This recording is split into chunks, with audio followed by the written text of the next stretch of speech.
और आज कांग्रेस संसदीय दल की बैठक में सोनिया गांधी ने मोदी सरकार पर हमला किया है। सोनिया गांधी ने कहा कि आने वाले विधानसभा चुनाव को एकजुट होकर लड़ना है।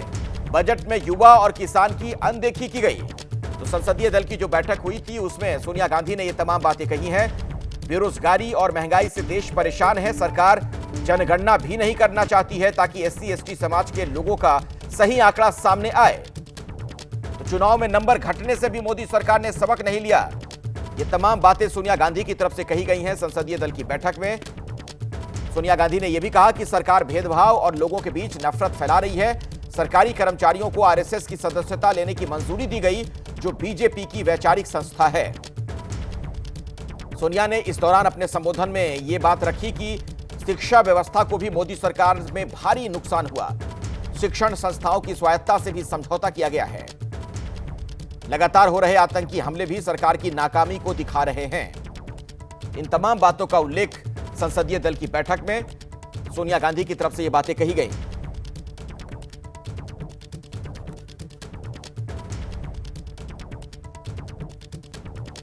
कांग्रेस संसदीय दल की बैठक हुई है और सोनिया गांधी ने अपने भाषण में क्या कुछ संदेश दिया। प्रमोद तिवारी जी है मेरे साथ बात करने के लिए। सर, क्या कुछ हुआ कांग्रेस संसदीय दल की बैठक में? कांग्रेस संसदीय दल परंपरागत रूप से बैठकर जो सत्र चल रहा होता है, जो देश की समस्याएं होती हैं, उस पर चर्चा करती है, उनका निदान ढूंढने की कोशिश करती है कि हम किसी तरीके से जनता को राहत दिलाएं। आज हमने फिर संकल्प लिया, संघर्ष किया।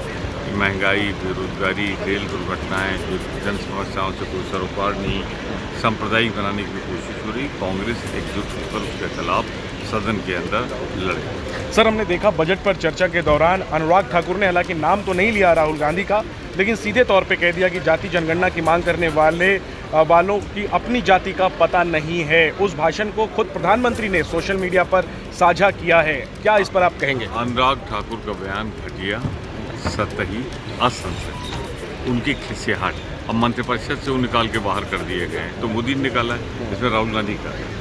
आपकी अक्षमता के कारण, आपकी भ्रष्टाचार के कारण किस लिए निकाला, इसका जवाब तो वो दे सकते हैं। तो वही खिसियाहट थी। हम इतना कहना चाहते हैं, राहुल गांधी या कांग्रेस की जात पूछना है। देश का इतिहास का, आज़ादी का इतिहास पढ़ लो, आज संघर्ष का इतिहास। शुक्रिया बात करने के लिए। जय। सीधे मैं आपको लिए चलता हूं जैनेंद्र के पास। अभी आप जैनेंद्र के साथ ही प्रमोद तिवारी की बातचीत सुन रहे थे। जैनेंद्र, सोनिया गांधी का आज संबोधन संसदीय दल की बैठक में और फिर प्रमोद तिवारी से आपने खुद बात की है। कांग्रेस की क्या स्ट्रेटजी आपको नजर आ रही है आने वाले दिनों के लिए?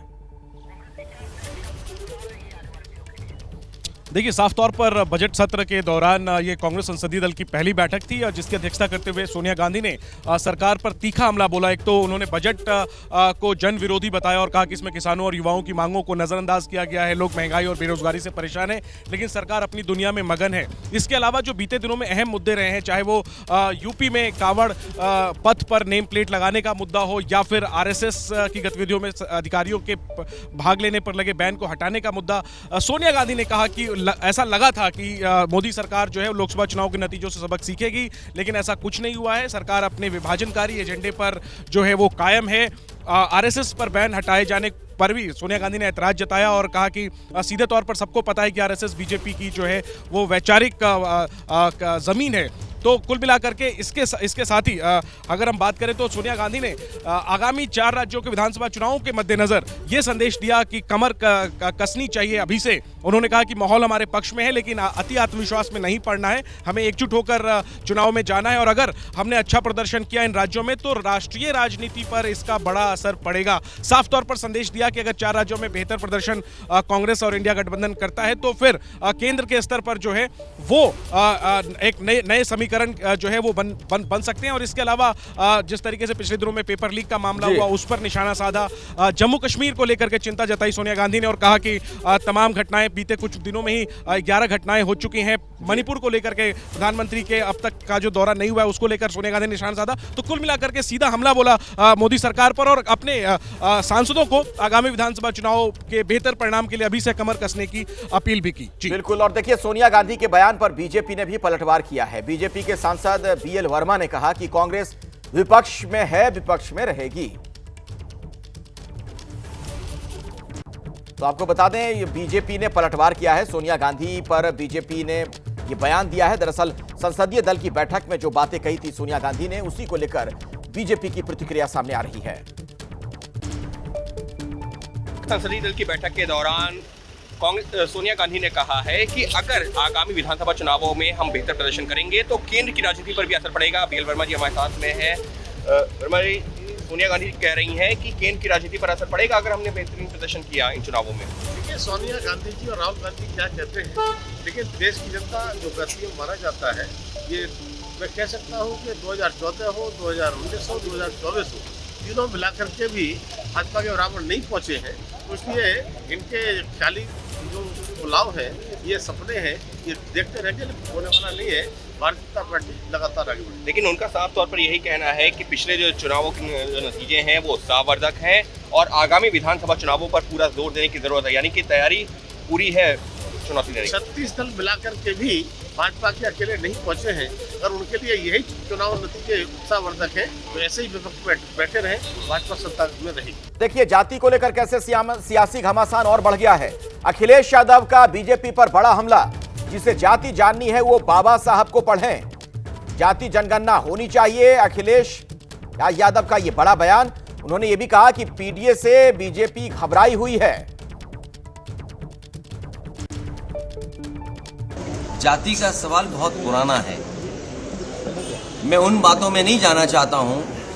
मुझे याद है कि मैं जब मंदिर के दर्शन करने गया तो कुछ ऐसी ताकतें हैं समाज में, वो नहीं चाहते थे कि मैं हवन पूजन करूं। वो दिन मैं भूल नहीं सकता हूं जिस दिन मुख्यमंत्री आवास को गंगा जल से धोया गया था।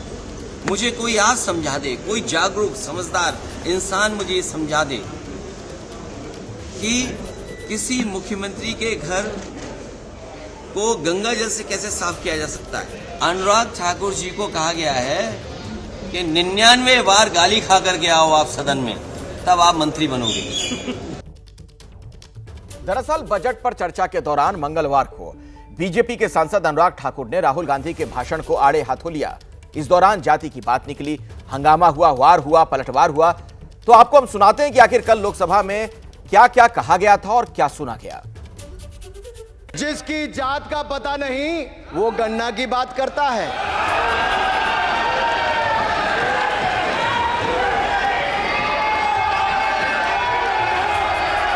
जिसकी जात का पता नहीं वो गन्ना की बात करता है। जो भी इस देश में दलितों की, आदिवासियों की, पिछड़ों की बात उठाता है, जो भी उनके लिए लड़ता है, उसको गाली खाना ही पड़ता है। तो महाभारत में अर्जुन को सिर्फ मच्छी की आंख दिख रही थी, उसी प्रकार मुझे सिर्फ मच्छी की आंख दिख रही है। जाति जनगणना हम करा के दिखाएंगे, खत्म। आपको जितनी गाली देनी है आप दीजिए, हम खुशी से लेंगे। मंत्री रहे हैं, बड़े दल के नेता हैं, मंत्री रहे हैं, बड़ी बात कर रहे थे। मैं महाभारत, शकुनी, ये सब बातें कह रहे थे, दुर्योधन तक यहाँ ले आई है। मैं केवल सभापति महोदय इनसे ये पूछना चाहता हूँ, आपने जाति कैसे पूछ ली है बताइए बस। आप जाति कैसे पूछ सकते हैं? आप बताएं, जाति कैसे पूछ सकते हैं? आप पूछ के दिखाओ जाति को। जाति कैसे पूछोगे? तो अनुराग ठाकुर की कही बात पर विपक्ष के तमाम सांसदों के बयान सामने आ रहे हैं। आरजेडी के नेता हैं मनोज झा, वो क्या कुछ कह रहे हैं इस पर, वो भी आपको सुनवा देते हैं। जिसको लेकर के आप लोग लगातार सवाल खड़े कर रहे हैं। आज जो है कांग्रेस की संसदीय दल की बैठक हुई, उसमें भी कहा गया कि ये बयान नहीं, आप लोग एक बात मिस कर रहे हैं। पूरे देश में संदेश चला गया कि अनुराग जी सामंती मानसिकता से निकल ही नहीं पा रहे। गोली मारो फलाना फलाना को वाले यही थे ना, अपनी कीर्ति में एक नया नाम जोड़ लिया, वो है गोली के बाद गाली।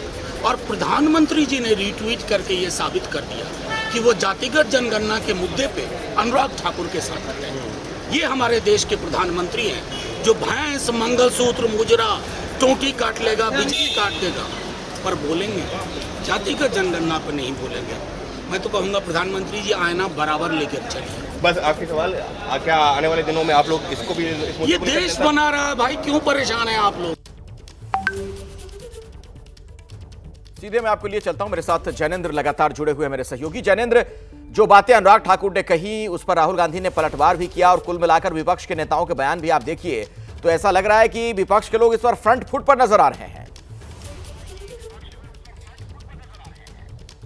बिल्कुल, और कांग्रेस संसदीय दल की बैठक में भी अनुराग ठाकुर के बयान का मुद्दा उठा और इस बयान की बाकायदा निंदा की गई। हालांकि सूत्रों का कहना है कि राहुल गांधी ने बैठक में ये कहा कि अनुराग ठाकुर के बयान के फेर में नहीं पड़ना चाहिए, इग्नोर करना चाहिए। बैठक के बाद जब हम लोगों ने राहुल गांधी से इस पर प्रतिक्रिया जाननी चाहिए तो राहुल गांधी ने कहा, हालांकि ऑफ कैमरा कहा, लेकिन राहुल गांधी का बयान था कि उन्हें इस अनुराग ठाकुर के बयान से फायदा होगा।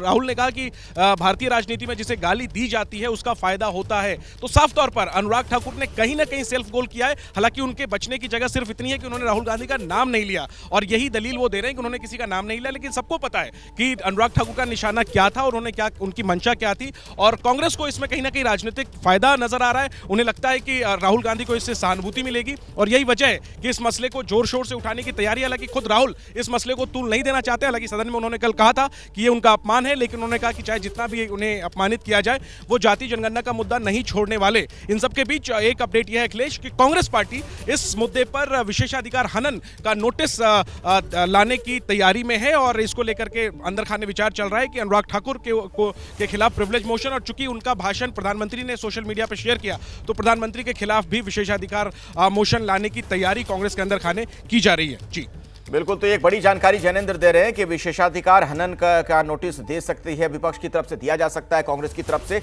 और जाति जनगणना विवाद पर मायावती का भी बयान आया है। बीएसपी सुप्रीमो मायावती ने कहा है कांग्रेस और बीजेपी दोनों को लेकर कि दोनों पार्टियों का इतिहास ओबीसी विरोधी रहा है। कांग्रेस और बीजेपी पर विश्वास करना ठीक नहीं। जातीय जनगणना जनहित का खास मुद्दा है। जातीय जनगणना के लिए गंभीर होना जरूरी है। दिल्ली कोचिंग सेंटर हादसा मामले में जो छात्र प्रदर्शन कर रहे हैं उन्हें अब एमसीडी कमिश्नर से मिलवाने की तैयारी है। तस्वीरें सामने आ रही हैं, दिल्ली पुलिस के लोग उन्हें ले जा रहे हैं। एमसीडी कमिश्नर से उन्हें मिलवाया जाएगा। छात्रों के प्रदर्शन का दरअसल ये चौथा दिन है, कई मांगे उनकी हैं। सीधे मैं आपको लिए चलता हूं, यहां से आजातिका मेरे साथ जुड़ी हुई हैं, मेरे सहयोगी आजातिका। इन्हें एमसीडी कमिश्नर से मिलवाने के लिए ले जा रही है दिल्ली पुलिस। जी देखिए अखिलेश, चौथा दिन हो गया है प्रदर्शन का और छात्रों को पुलिस की बस में इस वक्त बैठा दिया गया है और छात्रों से ही जानते हैं, जैसे कि हमने स्टूडेंट से बात की थी, वो कह रहे थे कि एमसीडी कमिश्नर से मिलने के लिए ले जाया जा रहा है। क्या कुछ आपको बोला गया है, कहाँ ले जा रहे हैं? एमसीडी ऑफिस बता रहे हैं हमको, कमिश्नर ऑफिस। एमसीडी ऑफिस में क्यों ले जा रहे हैं? क्योंकि यहाँ पर तो एमसीडी कमिश्नर से आपकी असिस्टेंट कमिश्नर से बात हुई थी। हाँ हुई थी, लेकिन बोल रहे हैं कि वहाँ पे चलो, वहाँ पे बात करो आप लोग। और क्या कुछ बताया गया है और किससे मिलने? और बोल रहे हैं एलजी साहब से मिलवाएंगे, वहाँ पे बात चलेगी कुछ टाइम तक। लेकिन एलजी साहब भी खुद यहाँ पर आए थे आपसे मिलने के लिए, अलग से आपको क्यों ले जाए? अब ये तो यही बता सकते हैं, ऑफिशियली बता सकते हैं, जो ले जा रही है पुलिस यही बताएगी क्यों। कौन कौन सी मांगे हैं आपकी जो रखनी है? सारी मांगे एक्चुअली पब्लिक है, क्योंकि अभी कुछ स्टूडेंट्स थे जो कि एबीवीपी के थे। क्या आपका नाम क्या है? रजत, आपने जो मांगे हैं वो एलजी खुद यहाँ आए थे तब भी रखी थी। अभी हमने कुछ देर पहले जो तस्वीरें देखी थी, असिस्टेंट कमिश्नर थॉमस भी आए थे यहाँ पर, तो फिर बातचीत नहीं हो पाई, क्या हुआ? बातचीत इसलिए नहीं हुई क्योंकि मैम जो फ्रंट पे लीड कर रहे थे वो एबीवीपी के स्टूडेंट्स थे और वो लोग बोले कि हम रात को 3 बजे से हंगर स्ट्राइक पे पहुंच गए हैं और उन्होंने हमको बोला कि हम बात कर रहे हैं, इसलिए हमको बोलने नहीं दिया उन्होंने। तो जो स्टूडेंट्स थे वो तो बैठे ही रहे मैम, पॉलिटिशियंस ने अपना फोटो खिंचाया और यहाँ से उठ के चले गए। स्टूडेंट्स बैठे हुए थे, अब पॉलिटिशियंस ने साइड पुलिस के साथ डील किया हो या जो भी किया हो, अब स्टूडेंट्स को ये लोग यहाँ से। तो आज क्योंकि चौथा दिन हो गया प्रदर्शन का, आर यू श्योर कि आपको एलजी के पास ही ले जाएंगे, एमसीडी के पास ले जाएंगे, या फिर ये बोल के डिटेन कर लिया जाएगा? पता नहीं मैम, डिटेन कर लेंगे तो भी हम क्या कर सकते हैं। हम तो आप सारे छात्र समर्थन में है कि इस बस में बैठकर जाएंगे? मैम एक्चुअली कुछ बच्चे नहीं है, मैं इसलिए कह रहा हूँ ताकि सॉल्यूशन निकले और जो नेता हैं वो लीड ना करें हमको, इसलिए मैंने कहा कि कुछ बच्चे को बैठना है वो बैठो। और एक्चुअली तो सर प्रोटेस्ट को खत्म करना चाह रहे हैं ये, तो मैंने कहा कि कुछ लोग बैठ जाओ, हम लोग कुछ बात करें। भूख हड़ताल पर कितने बच्चे हैं? भूख हड़ताल पर सर भूख हड़ताल पर कल 15-16 बच्चे शाम को बैठे हुए थे, बट सुबह जब सर आए थे ना तो उन्होंने उनसे बात करी और वो अभी सर पता नहीं। अभी कितने बच्चे भूख हड़ताल पर? अभी नहीं है मैम, अभी उठ गए। हाँ मैम मैम सर रणनीति ये है कि अभी हम लोग अगर ये कह रहे हैं कि जैसे बात करने ले जा रहे हैं, अगर बात करने ले जाएंगे तो बात करेंगे, और अगर बात करने नहीं ले जाया गया तो फिर हम शाम को फिर आके बैठेंगे सर। तो आप देखिए, छात्र डिटेन हो गए हैं या जा रहे हैं, स्टूडेंट्स को खुद मालूम नहीं है। सर छात्र नेता हैं बट वो यूपीएससी की कुछ स्टूडेंट्स कहां पर ले जाया जा रहा है। देखिए, एमसीडी कमिश्नर से आपको मिलने के लिए ले जा रहे हैं, आपको हम ले जा रहे हैं एलजी से मिलने के लिए, ये बोला दिल्ली पुलिस ने स्टूडेंट्स के मुताबिक, जिसके बाद में स्टूडेंट्स अपनी मर्जी से पुलिस की बस में बैठ गए हैं। हालांकि ये उन्हें मालूम नहीं है कि उन्हें डिटेन किया गया है या वाकई मिलने के लिए ले जाया जा रहा है, क्योंकि आपको बता दें कि जो तस्वीरें हमने एबीपी न्यूज़ पर दिखाई थी, दिल्ली के एलजी वीके सक्सेना खुद यहाँ पर आए थे, स्टूडेंट से बातचीत की थी, और आज सुबह की भी हमने तस्वीरें दिखाई जहां असिस्टेंट कमिश्नर थॉमस भी यहां पर स्टूडेंट्स के बीच पहुंचे थे और उन्होंने भी बात की थी, तारिक थॉमस जी ने। तो जब ऐसे में अधिकारी खुद यहां आ चुके हैं तो स्टूडेंट्स को ले जाने का क्या मतलब है, ये भी एक सवाल उठ रहा है। क्या स्टूडेंट्स के बीच में भी मतभेद हो गया है? अजातिका, क्या इस तरह की खबरें भी आ रही हैं कि हो सकता है इन छात्रों को डिटेन करके यहां से हटाया जा रहा हो ताकि इस प्रोटेस्ट को खत्म किया जाए? क्या ये भी कोई रणनीति, स्ट्रेटजी कोई हो सकती है पुलिस की? क्या बिल्कुल बिल्कुल अखिलेश, ये भी एक स्ट्रैटेजी हो सकती है और ये भी एक पहलू हो सकता है जो हमने स्टूडेंट से भी बातचीत करी, क्योंकि स्टूडेंट्स को भी इस बारे में ज़्यादा जानकारी नहीं है कि क्या डिटेन करके उन्हें आगे ले जाया जाएगा या वाकई में उन्हें जो बोला गया है कि एमसीडी अधिकारी और एलजी से मिलने के लिए ले जाया जा रहा है। कुछ स्टूडेंट्स अब भी यहाँ पर मौजूद है, ऐसा नहीं है कि सभी स्टूडेंट्स चले गए हैं। जितने स्टूडेंट्स की सहमति बनी है वो चले गए हैं। कुछ स्टूडेंट्स, करीबन 17 स्टूडेंट्स कल तक 24 घंटे की हड़ताल पर थे, लेकिन भूख हड़ताल सुबह को खत्म हो गई। दिल्ली में बता दें भीषण गर्मी पड़ी हुई है और ऐसे में भीड़ भाड़ और गर्मी में स्टूडेंट्स के लिए भी यहाँ पर बैठना बहुत मुश्किल हो रहा है अपनी मांगों को लेकर। तो एक धड़ा जो स्टूडेंट्स का है वो ये कह रहा है कि हमें ऐसे में प्रोटेस्ट को कॉल ऑफ कर लेना चाहिए, क्योंकि ऐसे में अधिकारी हमसे मिलने के लिए आ गए हैं, डिमांड्स को आश्वासन दिया गया है कि वो भी पूरी की जाएंगी। लेकिन स्टूडेंट्स का जो दूसरा धड़ा है उसका ये कहना है कि जब तक इन डिमांड्स को पूरा नहीं किया जाएगा, जब तक तीनों छात्रों के परिवारों को मुआवजा नहीं पहुंचेगा, तब तक वो यहाँ पर सड़क पर इसी तरह से बैठे रहेंगे। और उसी बात को समझते हुए कुछ स्टूडेंट्स अब भी यहाँ पर बैठे हुए हैं जिन्हें पुलिस समझाने की कोशिश कर रही है। देखिए, आपको जो बैठे हुए छात्र नजर आ रहे हैं और पुलिस आसपास घिरी हुई है, ये वही छात्र हैं वो जो कि लगातार ये मांग कर रहे हैं कि मुआवजा जब तक नहीं मिलता तब तक हम इस जगह को नहीं छोड़ेंगे। और देखिए अखिलेश, अब बड़ी खबर मैं आपको दिखा देती हूँ। बीते करीबन 5 दिन से ये सड़क बंद थी, पहले बारिश की वजह से, उसके बाद हादसे की वजह से 4 दिन से प्रदर्शन स्थल होने के कारण बंद थी। लेकिन अब देखिए गाड़ी गुजर रही है, अब इस सड़क को खोल दिया गया है, बैरिकेड दोनों तरफ से खोल दिए गए हैं। जहां पर ये आम रास्ता फिलहाल प्रदर्शन की वजह से नहीं था, तो अब ये आमतौर पर जैसे गाड़ियां गुजरती हैं वैसी कुछ गुजरती हुई हमें नजर आ रही है। एक आध ऑटो भी जाता हुआ यहां पर दिखाई दिया है। यानी कि प्रदर्शन की जो स्थिति है वो पहले जितनी विस्तार नहीं रही है, अब वो छोटी हो गई है, ज्यादा संख्या में दिखाई दे रहा है। तो अब पुलिस बल, अब कैमरा पैन करके मैं आपको तस्वीरें दिखाती हूँ। दिल्ली पुलिस, महिला पुलिस भी आपको दिखाई देंगी, आरएएफ पुलिस भी यहाँ पर नजर आएंगे, आरएएफ महिला पुलिस बल भी आपको दिखाई देगा, पीछे सीआरपीएफ महिला पुलिस बल भी दिखाई देंगी। और ऐसे बड़ी संख्या में जो तीनों फोर्स हैं और उनके जो ऑफिशियल्स हैं वो भी मौजूद हैं और कर्मचारी भी मौजूद हैं, और उनकी संख्या अब ज़्यादा बची है। जहां स्टूडेंट्स हमें ज़्यादा नजर आते थे, स्टूडेंट्स की संख्या अब कम होती जा रही है। केवल मुट्ठी भर स्टूडेंट्स यहाँ पर रह गए हैं जिनको पुलिस के अधिकारी, जो आला अधिकारी मौजूद हैं, वो समझाने की कोशिश कर रहे हैं। वो देख लीजिए, आपको तस्वीरों में नजर आएंगे। क्या कुछ इनकी मांग भी है ये भी हम लोग अब जान लेते हैं। एक सेकंड सर, थोड़ा सा अभी क्या मांग है और क्यों आधे स्टूडेंट्स चले गए? देखिए, हमारा एक डेलीगेशन मिलने गया है। डेलीगेशन से एक बार बात हो जाए कि क्या आश्वासन दिया जा रहा है, क्योंकि आश्वासन तो हम लोगों को कई दिनों से दिया है, कार्रवाई कुछ हो नहीं। आपका डेलीगेशन कहाँ गया है मिलने के लिए? पुलिस वाले लेकर गए हैं कमिश्नरी ऑफिस। आर यू श्योर कि वो एमसीडी कमिश्नर से मिलने के लिए गए हैं, एलजी से मिलने के लिए गए? क्योंकि एलजी तो खुद यहाँ आए थे, सुबह को असिस्टेंट कमिश्नर भी आए थे, या फिर आपको डिटेन कर लिया है? ऐसा सचिन सर ने बताया है हम लोगों को। सचिन सर ने हम लोगों को बताया है। मैं नहीं पढ़ रहा हूँ सर। ठीक है, स्टूडेंट्स को यही जानकारी दी गई है। जो सामने आपको अधिकारी दिखाई देंगे पुलिस के, उन्होंने ये आश्वासन दिया है कि स्टूडेंट्स को जो पुलिस की बस में गए हैं उन्हें एमसीडी कमिश्नर से ही मिलने के लिए भेजा गया है, डेलीगेशन के तौर पर भेजा गया है, और साथ ही साथ एलजी से भी मिलने के लिए भेजा गया है। लेकिन यहाँ पर सड़क खोल दी गई है। यही राव आईएएस स्टडी सर्कल है जिसमें वो हादसा हुआ, उसके बाहर अब भी बैरिकेड लगे हुए हैं, लेकिन बाकी रास्ता जो 4 दिनों से बंद था वो अब खुल गया है। आम सड़क की तरह ये सड़क अब शुरू हो गई है। यहाँ पर आवागमन शुरू हो गया है और पुलिस अब भी मुट्ठी भर स्टूडेंट्स को हटाने की कोशिश कर रही है, समझाने की कोशिश कर रही है। जी आजादी का 2 प्रमुख बातें नजर आ रही हैं आपने जो रिपोर्ट दर्शकों तक पहुंचाई। एक तो जो कुछ छात्र यहां पर थे उन्हें पुलिस यहां से अब ले गई है ये कहकर कि चलिए हम आपको एमसीडी कमिश्नर से मिलवा रहे हैं, तो वो तो यहां से चले गए। अब ऐसे में जाहिर तौर पर कम छात्र यहां पर बचे हैं जिन्हें पुलिस वाले समझा बुझा रहे हैं कि आप भी अपना धरना प्रदर्शन खत्म करिए। इन सब के बीच छात्रों ने एक आरोप लगाया था कि कुछ अलग अलग जो राजनीतिक दल हैं उनके जो छात्र संगठन है वो इस आंदोलन के जरिए फायदा लेना चाह रहे हैं। कुछ इस तरह की खबर भी सामने आई थी। जी बिल्कुल, देखिए लगातार जो यहाँ पर प्रदर्शन कर रहे छात्र हैं वो यूपीएससी एस्पायरेंट्स हैं। उनका ये कहना है कि हमारा किसी भी राजनीतिक दल से लेना देना नहीं है। बीते दिन अगर आपको याद दिलाएं, हमने दर्शकों को रिपोर्ट दिखाई थी कि जेएनयू के कई सारे छात्र आ गए थे, जिसके बाद नारेबाजी हुई थी और जेएनयू के छात्रों को यहाँ से हटा लिया गया था।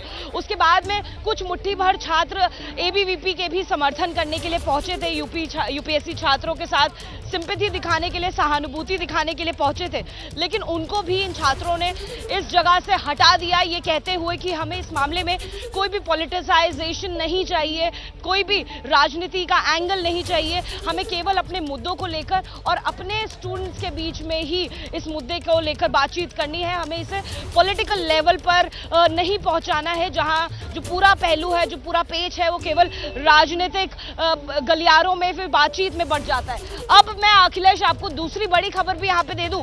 एक बस हमने दिखाई थी, अब दूसरी बस आ गई है। पुलिस अधिकारी देखिए बोल रहे हैं गेट खुलवाइए। गेट खुलवाने के बाद अब कौन से छात्रों को ले जाया जाएगा?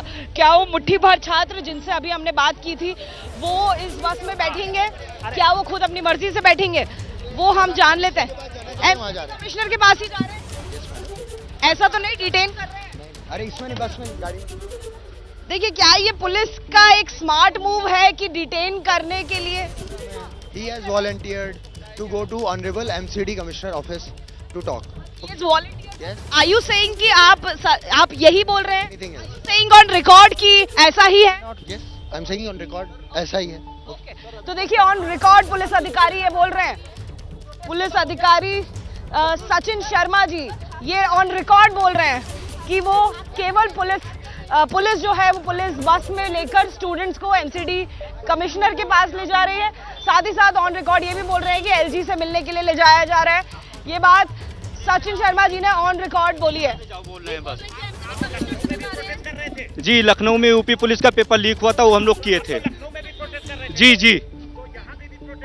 जी वहाँ यहाँ हम लोग नहीं प्रोटेस्ट की शामिल होने की बात नहीं है। मैं छात्र हूँ। आपका नाम क्या है? क्या पेपर लीक हुआ था यूपीएससी का। मेरा शिवम पांडे, लक्ष्मी नगर में रहता हूँ मैं।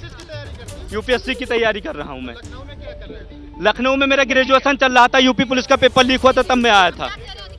यहाँ से मुझे हटा रहे हैं। क्या नाम बताया आपने अपना? शिवम पांडे देखिए हमारे साथ जुड़े हुए हैं। शिवम ये बताइए आप लोग कितने दिनों से यहाँ पर बैठे हैं? आप भी उन सभी छात्रों के साथ हम लोग बैठे हुए हैं। 3 दिनों से आप बैठे हैं। आपकी जो तमाम मांगे हैं हमने अपने दर्शकों को दिखाई हैं।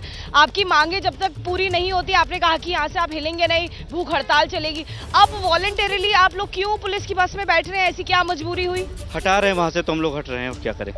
पुलिस अधिकारी तो ऑन रिकॉर्ड आपको जब ले जा रहे थे तो उन्होंने ऑन रिकॉर्ड बाइट देते हुए बोला है कि आप खुद अपनी मर्जी से जा रहे हैं। कुल मिलाकर आजादी का ऐसा नजर आ रहा है कि अब पुलिस प्रशासन की ये रणनीति है, स्ट्रेटजी है कि जल्द से जल्द इन छात्रों का वहां से हटाया जाए, यानी इस आंदोलन को वहां से खत्म किया जाए।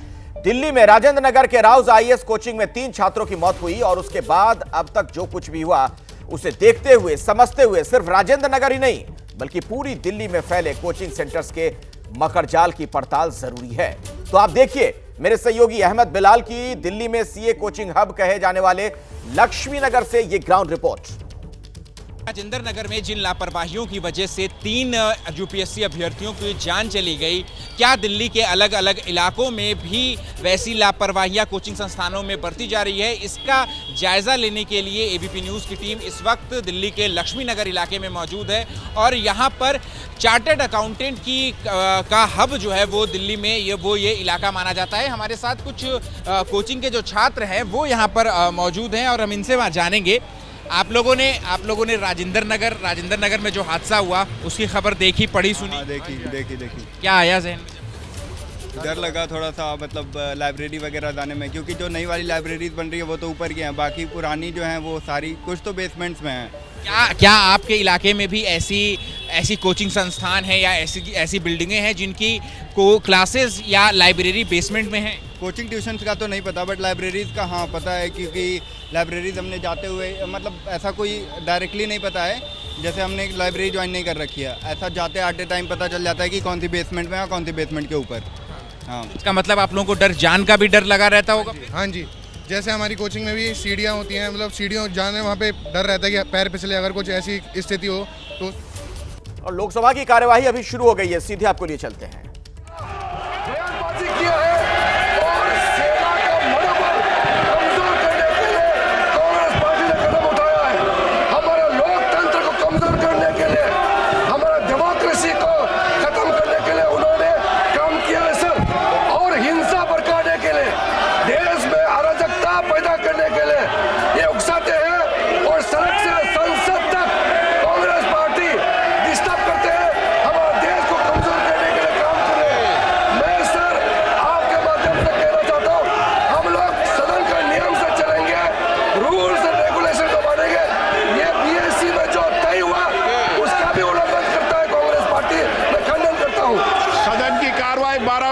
स्थगित की जाती है। कार्यवाही 12 बजे तक के लिए स्थगित कर दी गई है। दरअसल जाति वाला जो बयान अनुराग ठाकुर ने दिया था उसी पर विपक्ष की मांग की माफी मांगे अनुराग ठाकुर। इसी पर आप देख रहे थे संसदीय कार्य मंत्री किरेन रिजिजू अपनी बात रख रहे थे, लेकिन इस दौरान लोकसभा में जबरदस्त हल्ला हंगामा हो रहा था, लगातार नारेबाजी हो रही थी और आखिरकार लोकसभा की कार्यवाही दोपहर 12 बजे तक के लिए स्थगित कर दी गई है। यानी अब से लगभग 20 मिनट के बाद दोबारा से लोकसभा की कार्यवाही शुरू होगी। 12 बजे तक के लिए कार्यवाही स्थगित कर दी गई है। तो अनुराग ठाकुर ने जो जाति को लेकर तंज किया था राहुल गांधी पर और उसके बाद जवाब भी दिया राहुल गांधी ने, उसका अखिलेश यादव ने भी जवाब दिया था और विपक्ष के तमाम जो नेता हैं इसे लेकर अब सरकार को घेर रहे हैं। यही मुद्दा आज लोकसभा की कार्यवाही के दौरान भी उठा और विपक्ष का यह कहना कि दरअसल माफी मांगे अनुराग ठाकुर। बजट पर चर्चा के दौरान मंगलवार को बीजेपी के सांसद अनुराग ठाकुर ने राहुल गांधी के भाषण को आड़े हाथों लिया। इस दौरान जाति वाली बात निकली, हंगामा हुआ, वार पलटवार भी हुआ। तो आइए आपको सुनवा देते हैं कि आखिर कल लोकसभा में क्या हुआ था और क्या क्या कहा गया था। जिसकी जात का पता नहीं वो गन्ना की बात करता है।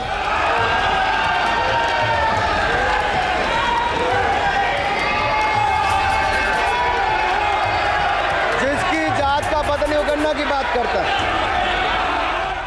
जो भी इस देश में दलितों की, आदिवासियों की, पिछड़ों की बात उठाता है, जो भी उनके लिए लड़ता है, उसको गाली खाना ही पड़ता है। तो महाभारत में अर्जुन को सिर्फ मच्छी की आंख दिख रही थी, उसी प्रकार मुझे सिर्फ मच्छी की आंख दिख रही है। जाति जनगणना हम करा के दिखाएंगे, खत्म। आपको जितनी गाली देनी है आप दीजिए, हम खुशी से लेंगे। मंत्री रहे हैं, बड़े दल के नेता हैं, मंत्री रहे हैं, बड़ी बात कर रहे थे, मैं महाभारत, शकुनी, ये सब बातें कह रहे थे, दुर्योधन तक यहाँ ले आई है। मैं केवल सभापति महोदय इनसे ये पूछना चाहता हूं, आपने जाति कैसे पूछ ली है बताइए बस। आप जाति कैसे पूछ सकते हैं?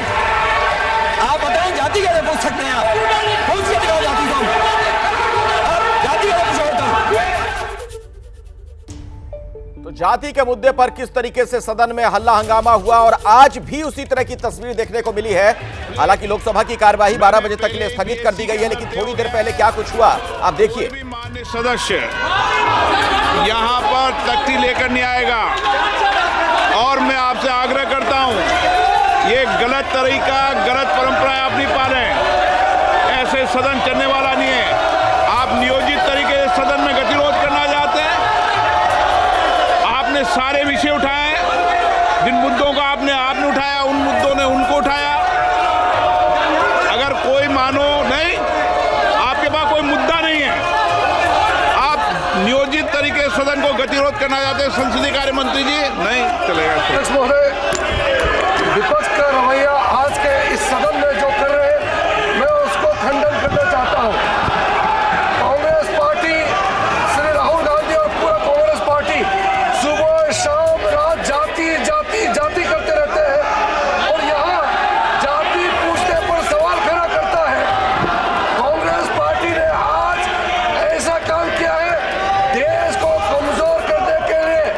मैं सर अध्यक्ष महोदय आपके माध्यम से इस सदन को बताना चाहता हूं, कांग्रेस पार्टी ने सबसे पहले देश को तोड़ने के लिए हमारे देश के सेना के खिलाफ बयानबाजी किया है और सेना का मनोबल कमजोर करने के लिए कांग्रेस पार्टी ने कदम उठाया है। हमारे लोकतंत्र को कमजोर करने के लिए, हमारे डेमोक्रेसी को खत्म करने के लिए उन्होंने काम किया है सर। और हिंसा भड़काने के लिए, देश में अराजकता पैदा करने के लिए ये उकसाते हैं और सड़क से संसद तक कांग्रेस पार्टी डिस्टर्ब करते हैं। हमारे देश को कमजोर करने के लिए काम कर रहे हैं। मैं सर आपके माध्यम से कहना चाहता हूँ, हम लोग सदन के नियम से चलेंगे, रूल्स एंड रेगुलेशन को मानेंगे। ये बीएससी में जो तय हुआ उसका भी उल्लंघन करता है कांग्रेस पार्टी। मैं खंडन करता हूँ। सदन की कार्रवाई 12 बजे तक के लिए स्थगित की जाती है। तो केंद्रीय संसदीय कार्य मंत्री हैं किरेन रिजिजू, वो अपनी बात संसद में रख रहे थे। उस दौरान आपने देखा जबरदस्त हल्ला हंगामा, विपक्ष की तरफ से शोर की आवाज आ रही थी और आखिरकार संसद की कार्यवाही को दोपहर 12 बजे तक के लिए स्थगित करना पड़ा है। इन तमाम बड़ी खबरों पर आगे भी हमारी नजर बनी रहेगी।